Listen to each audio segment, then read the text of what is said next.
నమస్కారం ఘంటారావానికి స్వాగతం. ముందుగా ప్రధాన అంశాలు. వరుసగా రెండోసారి లోక్సభ స్పీకర్గా ఓం బిర్లా మూజువాడి ఓటు ద్వారా ఎన్నిక.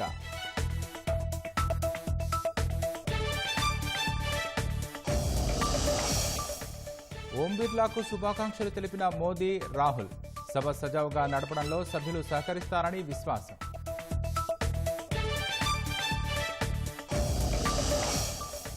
ఢిల్లీలో మూడో రోజు సీఎం రేవంత్ రెడ్డి పర్యటన. మంత్రివర్గ విస్తరణ, చేరికలపై అధిష్టానంతో చర్చ.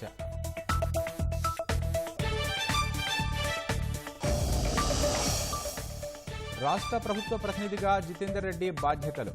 నిధుల సాధనకు తమ వంతుగా కృషి చేస్తానని వెల్లడి.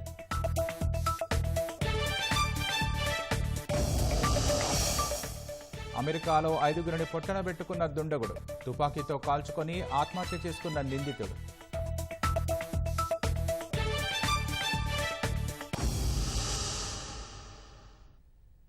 లోక్సభ స్పీకర్గా భాజపా నేత ఓం బిర్లా ఎన్నికయ్యారు.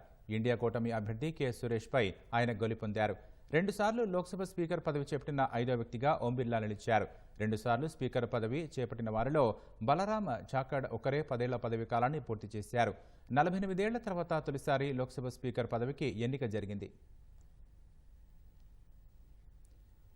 లోక్సభ స్పీకర్గా ఓం బిర్లా వరుసగా రెండోసారి ఎన్నికయ్యారు. మూజువాడి ఓటుతో ఆయన ఎన్నికైనట్లు ప్రొటెం స్పీకర్ భర్తృహరి మెహతాబ్ ప్రకటించారు. ఉదయం 11 గంటలకు లోక్సభ సమావేశం కాగానే ప్రొటెం స్పీకర్ భర్తృహరి మెహతాబ్ జమ్మూ కశ్మీర్కు చెందిన ఎంపీతో ప్రమాణం చేయించారు. ఆ తర్వాత 18వ లోక్సభ స్పీకర్గా ఓం బిర్లాకు మద్దతుగా ప్రధాని నరేంద్ర మోదీ తీర్మానం ప్రతిపాదించగా రక్షణ మంత్రి Rajnath Singh బలపరిచారు.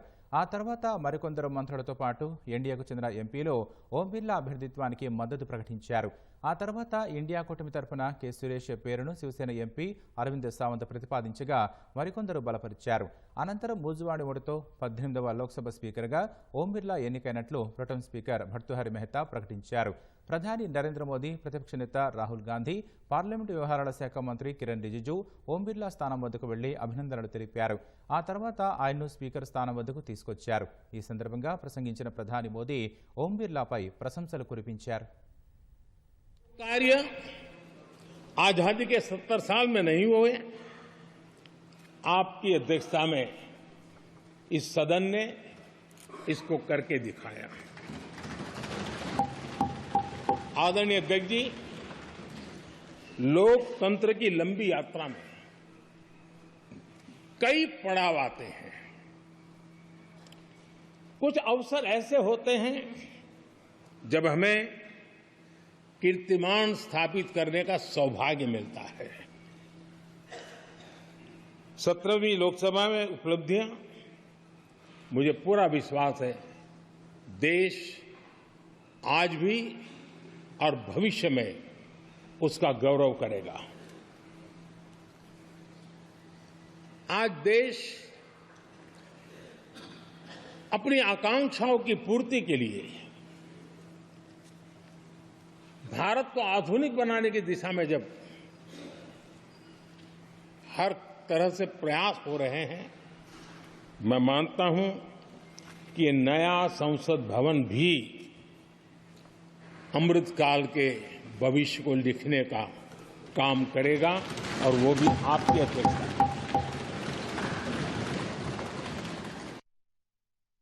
Speaker sir, I'd like to congratulate you for your successful election. For the second time that you have been elected, I'd like to congratulate you on behalf of the entire opposition, on behalf of the India Alliance. Speaker sir,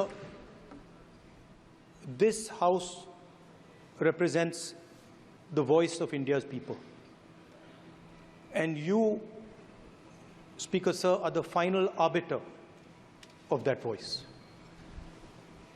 Of course, the government has political power, but the opposition also represents the voice of India's people.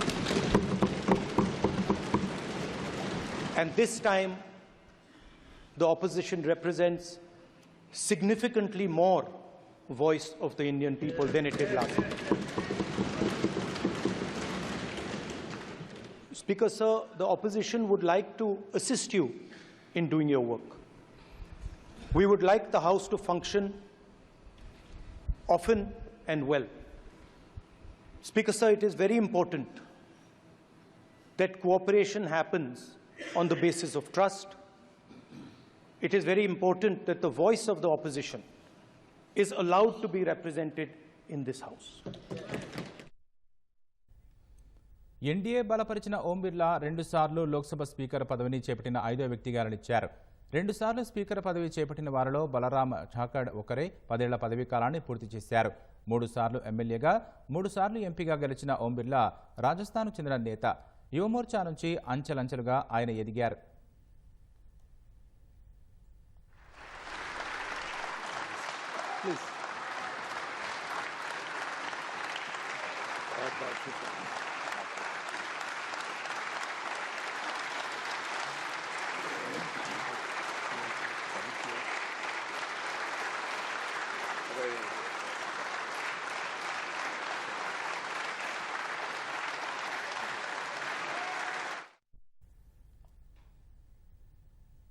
కేంద్ర రాష్ట్ర ప్రభుత్వాల మధ్య వారధిగా ఉంటూ రాష్ట్రానికి రావాల్సిన నిధుల సాధనకు చిత్తశుద్ధితో కృషి చేస్తానని మాజీ ఎంపీ జితేందర్ రెడ్డి తెలిపారు. ఢిల్లీలో ప్రభుత్వ ప్రత్యేక ప్రతినిధిగా జితేందర్ రెడ్డి బాధ్యతలు చేపట్టారు. గతంలో ప్రత్యేక ప్రతినిధిగా ఉన్న మల్లు రవి ఇటీవలి లోక్సభ ఎన్నికల్లో ఎంపీగా గెలుపొందడంతో సీఎం రేవంత్ రెడ్డి జితేందర్ రెడ్డికి బాధ్యతలు అప్పగించారు. విభజన అంశాల పరిష్కారం, కృష్ణానదిలో సమాన వాటా, రాష్ట్రంలో జాతీయ రహదారుల నిర్మాణానికి కృషి చేస్తానని జితేందర్ రెడ్డి వివరించారు. మరోవైపు స్పోర్ట్స్ అడ్వైజర్గా రాష్ట్రంలో క్రీడా సౌకర్యాలు మెరుగయ్యేలా పనిచేస్తారని తెలిపారు. 2036లో ఒలింపిక్స్ నిర్వహించే అవకాశం దేశానికి వస్తే హైదరాబాద్లోనూ కొన్ని ఈవెంట్స్ జరిగేలా చూస్తానని జితేందర్ రెడ్డి వెల్లడించారు. ఆనాటి కోరికలు మనం అడిగిన విషయాలను అన్నిటిని కూడా స్టేట్ రీఆర్గనైజేషన్ యాక్ట్లో పొందుపరిచారు. కానీ గత 10 సంవత్సరాల నుంచి ఆ ప్రభుత్వానికి చిత్తశుద్ధి లేకుండా మనకు రావాల్సిన ప్రాజెక్ట్స్ ఏవైతున్నాయో, మనకు రావాల్సిన నిధులు ఏవైతున్నాయో, మనకు రావాల్సిన నియామకాలు ఏవైతున్నాయో అవన్నింటికి కూడా నెగ్లెక్ట్ చేసిన సంగతి మీ అందరికీ తెలిసింది. నీళ్ల విషయంలో ఎక్కడ కూడా రాజీ లేకుండా ఏదైతుందో సాగునీరు, తాగునీరు కోసము 100% సెంటర్ అండ్ స్టేట్ తోటి కోఆర్డినేట్ చేసి నీళ్లు తీసుకొచ్చే విధంగా మేము పనిచేస్తామని తెలియజేస్తున్నాం. అసెంబ్లీ, లోక్సభ ఎన్నికల ఫలితాలతో జోరు మీద ఉన్న రాష్ట్ర భాజపాలో అధ్యక్ష పదవి కొత్త వివాదాన్ని సృష్టిస్తోంది. నేతల మధ్య నివురుగప్పిన నిప్పులా ఉన్న విభేదాలు బయటపడుతున్నాయి. బయటికి పెద్దగా కనిపించకపోయినా అంతర్గతంగా పోటీ ముదురుతోంది. ఇటీవల ఈ ప్రజాప్రతినిధుల వ్యాఖ్యలే ఇందుకు నిదర్శనంగా నడుస్తున్నాయి. రాష్ట్రంలో భాజపా ఒకవైపు బలపడుతుంటే అంతే స్థాయిలో నేతల మధ్య విభేదాలు తలనొప్పిగా మారుతున్నాయి. శాసనసభ ఎన్నికల్లో 8 స్థానాలు గెలుచుకున్న కమలదళం ఇటీవలి లోక్సభ ఎన్నికల్లో 36% ఓట్లతో అధికార పార్టీకి ధీటుగా 8 ఎంపీ స్థానాల్ని గెలుచుకుంది. ఇదే ఊపుతో వచ్చే ఎన్నికల్లో గెలిచి రాష్ట్రంలో అధికారం సాధించాలనే లక్ష్యంతో సాగుతున్న తరుణంలో రాష్ట్ర అధ్యక్షుడి పదవి కోసం నేతల మధ్య అంతర్గత వార్ మొదలైంది. రాష్ట్ర పార్టీ అధ్యక్షుడిగా ఉన్న కిషన్ రెడ్డి మరోసారి కేంద్ర మంత్రి పదవి చేపట్టడంతో రాష్ట్ర అధ్యక్ష పదవి ఇంకొకరికిస్తారనే ప్రచారమూ నడుస్తోంది. భాజపాలోనూ ఒకే వ్యక్తికి ఒక పదవి అనే సంప్రదాయం కొనసాగుతోంది. ఈ పరిస్థితుల్లో కొత్త అధ్యక్షుడి నియామకం తప్పని పరిస్థితి. అది ఎప్పుడనే విషయంపై స్పష్టత లేనప్పటికీ అంతర్గత పోరు మాత్రం ముదురుతోంది. పాతవారికి అధ్యక్ష పదవి ఇవ్వాలని కొందరంటుంటే మేము అర్హులం కాదా అని కొత్తవాళ్లు బహిరంగంగానే మాట్లాడుతున్నారు.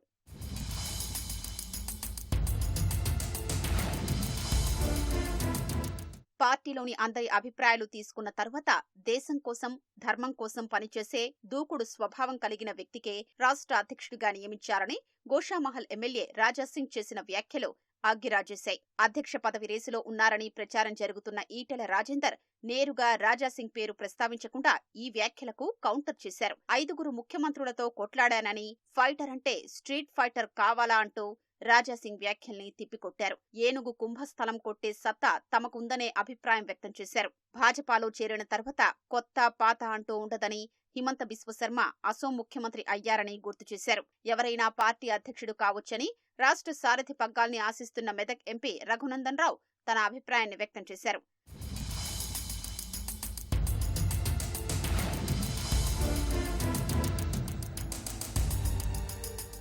వాస్తవానికి బండి సంజయ్ అధ్యక్షుడిగా ఉన్న సమయంలో ఈటెల రాజేందర్ కాషాయ తీర్థం పుచ్చుకున్నప్పటి నుంచే పార్టీలో కొత్త పాత పంచాయతీ నడుస్తోంది.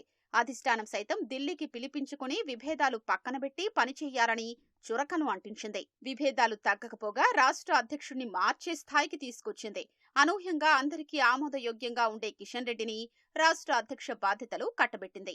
ఒకవైపు కేంద్ర మంత్రిగా, మరోవైపు రాష్ట్ర అధ్యక్షుడిగా అసెంబ్లీ, లోక్సభ ఎన్నికల్ని ఎదుర్కొన్నారు. కిషన్ రెడ్డి నాయకత్వంలో ఆశించిన ఫలితాలు సాధించకపోయినప్పటికీ మంచి ఓట్లు సాధించి రాష్ట్రంలో భాజపా ప్రత్యామ్నాయ శక్తిగా ఎదిగింది. పార్టీ పుంజుకున్న తరుణంలో ఎప్పటినుంచో నివురుగప్పిన నిప్పులా ఉన్న విభేదాలు అధ్యక్ష పదవి పేరుతో విమర్శలు సంధించుకుంటున్నారు.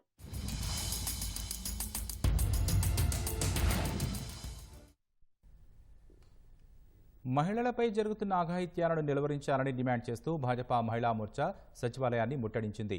ఒక్కసారిగా వచ్చిన మహిళలు సచివాలయంలోకి వెళ్లేందుకు యత్నించగా పోలీసులు అడ్డుకున్నారు. ఈ క్రమంలో కాసేపు తోపులాట జరగడంతో మహిళా మోర్చా రాష్ట్ర అధ్యక్షురాలు శిల్పారెడ్డితో పాటు పలువురు మహిళలను పోలీసులు అరెస్టు చేశారు. సీఎం రేవంత్ రెడ్డి పగ్గాలు చేపట్టినప్పటి నుంచి చిన్నారులు, మహిళలపై అత్యాచారాలు, హత్యలు పెరిగిపోయాయని శిల్పారెడ్డి ఆరోపించారు.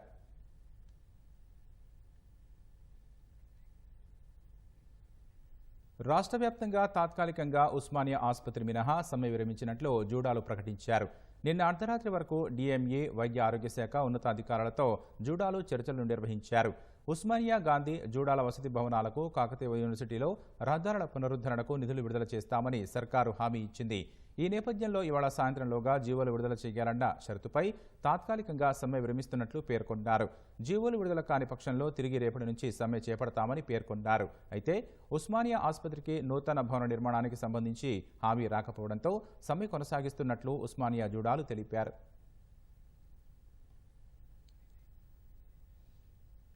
రాష్ట్రంలోని పలు జిల్లాల్లో రేపు, ఎల్లుండి భారీ వర్షాలు కురిసే అవకాశం ఉంది. ఈ మేరకు పలు జిల్లాలకు వాతావరణ శాఖ పసుపు రంగు హెచ్చరికలు జారీ చేసింది. ఉరుములు, మెరుపులతో ఈదురుగాలులు వీస్తాయన్న వాతావరణ శాఖ రేపు ఆసిఫాబాద్, మంచిర్యాల, భూపాలపల్లి, ములుగు జిల్లాలతో పాటు భద్రాద్రి, ఖమ్మం, వరంగల్, హనుమకొండ, జనగామ, సిద్దిపేట, మేడ్చల్, కామారెడ్డి, మెదక్ జిల్లాల్లో భారీ వర్షాలు కురుస్తాయంది. ఎల్లుండి వనపర్తి, మహబూబ్ నగర్, సంగారెడ్డి, వికారాబాద్ జిల్లాలతో పాటు రంగారెడ్డి, భద్రాద్రి కొత్తగూడెం, ములుగు జిల్లాలను భారీ వర్షాలు ముంచెత్తనున్నాయి. భూపాలపల్లి, పెద్దపల్లి, కరీంనగర్, సిరిసిల్ల, నిర్మల్, మంచిర్యాల, కుమ్రం భీం, ఆదిలాబాద్ జిల్లాల్లోనూ భారీ వర్షాలు కురిసే అవకాశం ఉంది. కారుకు అడ్డొచ్చిన చిరుతను తప్పించే క్రమంలో వాహనం బోల్తా కొట్టి ఓ మహిళ మృతి చెందింది. కామారెడ్డి జిల్లా యాచారానికి చెందిన మాలోతు ప్రభాకర్, అతని భార్య లలిత మోపాల మండలంలోని బంధువుల ఇంటికెళ్లారు. తిరిగి వస్తుండగా ఎల్లమ్మకుంట శివారు అటవీ ప్రాంతంలో ఒక్కసారిగా చిరుత అడ్డుగా వచ్చింది. దానిని తప్పించే క్రమంలో కారు బోల్తా పడి లలిత అక్కడికక్కడే మృతి చెందగా ప్రభాకర్కు తీవ్ర గాయాలయ్యాయి. ఘటనా స్థలాన్ని పరిశీలించిన పోలీసులు ప్రభాకర్ను జిల్లా ఆసుపత్రికి తరలించారు.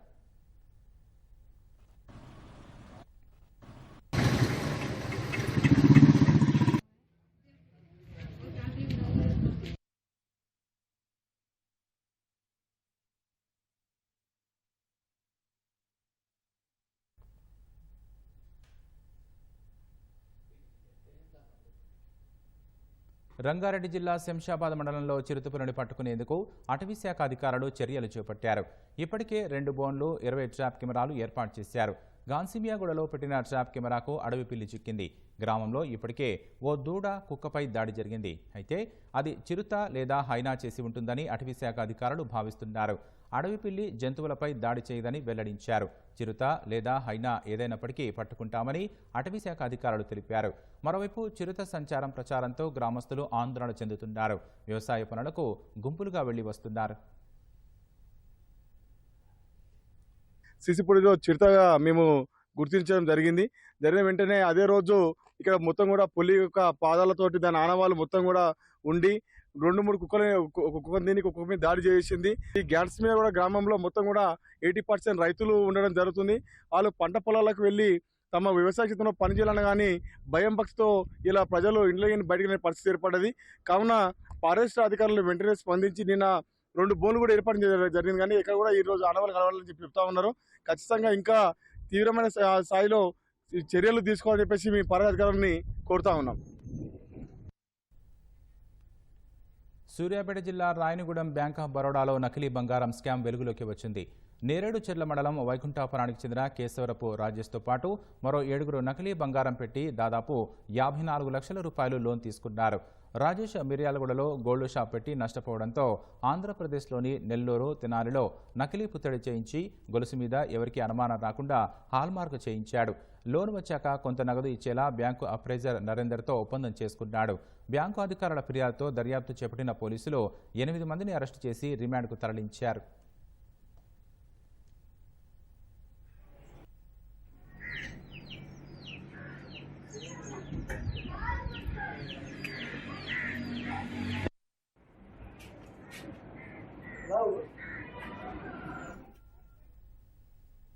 మేడ్చల్ జిల్లా ఘట్కేసర్ సమీపంలో హైదరాబాద్ వరంగల్ జాతీయ రహదారి వంతెనపై నుంచి ఇసుక లారీ అదుపు తప్పి అండర్ పాస్ రోడ్డుపై పడిపోయింది.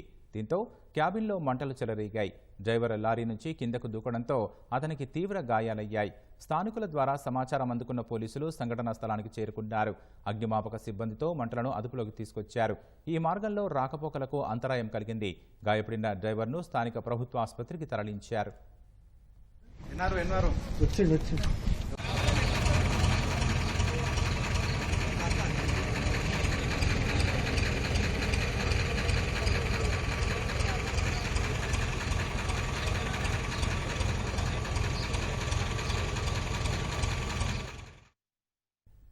అంతర్జాతీయ మాదక ద్రవ్యాల దుర్వినియోగం, అక్రమ రవాణా వ్యతిరేక దినోత్సవం సందర్భంగా పలు జిల్లాలలో పోలీసు శాఖ ఆధ్వర్యంలో ర్యాలీని నిర్వహించారు.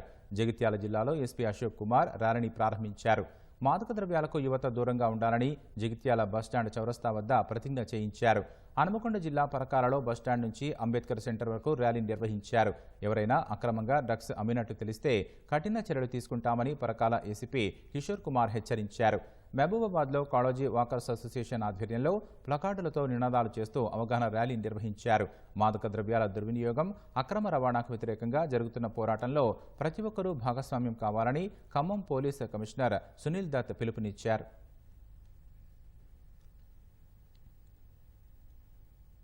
ప్రజలకు ఎంతగా అవగాహన కల్పిస్తున్నా నేరగాళ్లు మాత్రం కొత్త పద్ధతులతో మోసాలకు పాల్పడుతూనే ఉన్నారు. అధిక లాభాల ఆశ చూపి డబ్బు కాజేస్తున్నారు. ఉన్న నగదును రెట్టింపు చేస్తామని మాయ మాటలు చెప్పి మొదట కొద్దిపాటి నగదును రెట్టింపు చేసి చూపిస్తారు. నమ్మకం కుదిరిన తర్వాత పెద్ద మొత్తంలో నగదు మారుస్తామంటారు. భారీ నగదు చేతికి రాగానే ఆ డబ్బులతో పరారీ అవుతున్నారు. ఈ తరహాలో నగదును రెట్టింపు చేస్తామని మోసగిస్తున్న బీహార్ ముఠాను నల్గొండ జిల్లా పోలీసులు అరెస్టు చేశారు. నల్గొండ జిల్లా చందనపల్లి గ్రామానికి చెందిన ఆర్ఎంపీ వైద్యుడు రామోజు రామాచారి 2 ఏళ్ల క్రితం కొత్త ఇంటిని కట్టించాడు. ఆ సమయంలో బీహార్కు చెందిన రామ్ నరేష్ యాదవ్ అనే తాపీ మేస్త్రితో పరిచయం ఏర్పడింది. తనకు తెలిసిన వాళ్ల దగ్గర డబ్బులను రెట్టింపు చేసే లిక్విడ్ ఉందని నమ్మించాడు. ఈ నెల 22న బీహార్కు చెందిన అతని స్నేహితుడు షేక్ సిరాజ్ తో కలిసి నరేష్ బాధితుడి ఇంటికి వెళ్లారు. నగదు రెట్టింపు చేస్తామని చెప్పగా రామాచారి తన వద్ద ఉన్న 33 లక్షల రూపాయలను ఇచ్చాడు. వారి వెంట తెచ్చుకున్న లిక్విడ్ ని ఒక బకెట్లో పోసి నగదును ముంచి బయటకు తీసి వాటికి తెలుపు, బ్రౌన్ కలర్ ప్లాస్టర్లు కట్టారు. 1 గంట తరువాత వాటిని స్టవ్ పై వేడి చేసి 1 రోజు తరువాత ఓపెన్ చేస్తే డబ్బులు రెట్టింపవుతాయని నమ్మించారు. ఆలోపు రోగులు ఎవరో వచ్చారని రామాచారి బయటకు వెళ్లి చూసి వచ్చేసరికి 33 లక్షలతో పరారయ్యారు. కొద్దిసేపటి తర్వాత నగదు చూస్తే పైన కింద 500 నోట్లు, మధ్యలో తెల్లని పేపర్లు ఉన్నట్లు గుర్తించిన బాధితుడు పోలీసులకు ఫిర్యాదు చేశాడు.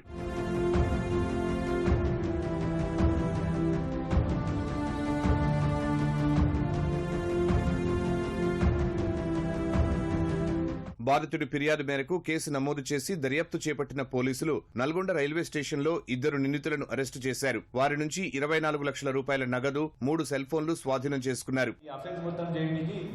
మెయిన్ గా బీహార్ నుంచి 2 అక్యూజ్ ఉన్నారండి. వాళ్ళు షేక్ సిరాజ్ అండ్ రామ్ నరేష్ యాదవ్. అదే దీంట్లో వీళ్ళ ఇంకొక A3 షేక్ అఫ్తాబ్ అని కూడా ఉన్నాడు. అతను వాళ్ళ సన్. అతను ఈ వాళ్ళ ఇంటి లోపల రాడు, బయట వెయిట్ చేస్తూ ఉంటాడు. అతను ఎక్కడ కూడా ఎక్స్పోజ్ కాడు. అయితే వీళ్ళు ఈ డబ్బులు తీసుకొని పారిపోయిన తర్వాత ఎమ్మటి వీళ్ళు రియలైజ్ కాగానే మన పోలీస్ స్టేషన్లో కంప్లైంట్ చేయడం జరుగుతుంది. ఎఫ్ఐఆర్ రిజిస్టర్ చేస్తాం. చేసిన తర్వాత మన డిఎస్పీ గారు, సిఐ గారు, ఎస్ఐ గారు కూడా 3 స్పెషల్ టీమ్స్ ఫామ్ చేసి టెక్నికల్గా క్లూజ్ ఏమున్నాయని వర్కౌట్ చేయడానికి నిన్న they have cot them in the railway station with 24 lakhs cash మొత్తం రికవర్ చేయడం జరిగింది. ఇంకొక 9 lakhs ఈ A3 అనే అక్యూజ్డ్ అబ్స్కాండింగ్ ఉన్నాడు. అతను తీసుకొని బీహార్కి వెళ్ళిపోయినట్టు మనకు సమాచారం ఉన్నది. ఆల్రెడీ ఒక టీం కూడా మనం అక్కడ పంపిస్తున్నాము. We will also catch them very very very soon. నగదు రెట్టింపు చేస్తామని చెప్పే ముఠాతో అప్రమత్తంగా ఉండాలని ఎస్పీ సూచించారు. విద్యార్థుల ప్రాణాలతో కొన్ని పాఠశాలలు చెలగాటమాడుతున్నాయి. ఫిట్నెస్ లేని బస్సులను అలానే నడుపుతున్నాయి. పాఠశాలకు వెళ్లిన పిల్లలు క్షేమంగా ఇంటికి వచ్చే వరకు తల్లిదండ్రులు బిక్కుబిక్కుమంటూ చూడాల్సిన పరిస్థితి నెలకొంది. నిబంధనలకు విరుద్ధంగా తిరుగుతున్న బడి బస్సులను రవాణా శాఖ అధికారులు జప్తు చేస్తున్నారు. ఫిట్నెస్ లేకుండా బస్సులు రోడ్డెక్కితే చర్యలు తప్పవని హెచ్చరిస్తున్నారు. కొన్ని విద్యాసంస్థలు ఫిట్నెస్ లేని బస్సుల్లోనే విద్యార్థులను ఇంటి నుంచి పాఠశాలకు తరలిస్తున్నాయి. దీంతో చిన్నారుల ప్రాణాలకు రక్షణ లేకుండా పోతోంది. నిబంధనలకు విరుద్ధంగా ఉన్న బడి బస్సులపై కఠినంగా వ్యవహరించాలని ప్రభుత్వం రవాణా శాఖ అధికారులను ఆదేశించింది. దీంతో ఫిట్నెస్ లేని బస్సులు ఎక్కడ కనిపిస్తే అక్కడే అధికారులు జప్తు చేస్తున్నారు. గత 10 రోజుల్లో 489 విద్యాసంస్థల బస్సులను సీజ్ చేశారు. 575 పాఠశాలల బస్సులపై అధికారులు కేసులు నమోదు చేశారు. ఫిట్నెస్ లేకుండా బస్సులు రోడ్డెక్కితే కఠిన చర్యలు తీసుకుంటామని విద్యాసంస్థల యాజమాన్యాలను హెచ్చరిస్తున్నారు. గ్రేటర్ హైదరాబాద్ పరిధిలో మొత్తం 12,631 విద్యాసంస్థల బస్సులు ఉన్నాయి. అందులో హైదరాబాద్ లో 1,290, మేడ్చల్ మల్కాజ్గిరి జిల్లాలో 5,609, రంగారెడ్డి జిల్లాలో 5,732 వరకు విద్యాసంస్థల బస్సులు ఉన్నాయి. వీటిలో హైదరాబాద్ లో 155 బస్సులకు, మేడ్చల్ మల్కాజ్గిరి జిల్లాలో 382 బస్సులకు, రంగారెడ్డి జిల్లాలో 481 బస్సులకు ఫిట్నెస్ చేయించుకోలేదు.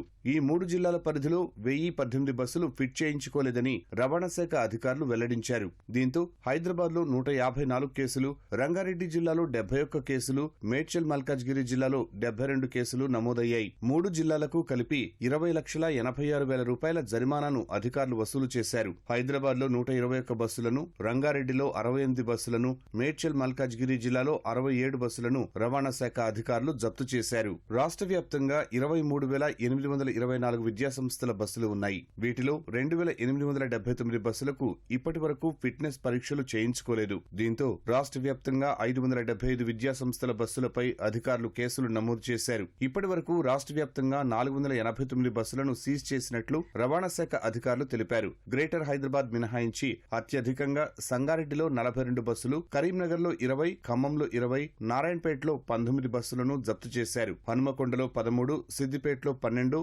యాదాద్రి జిల్లాలో 10 బస్సులను సీజ్ చేశారు.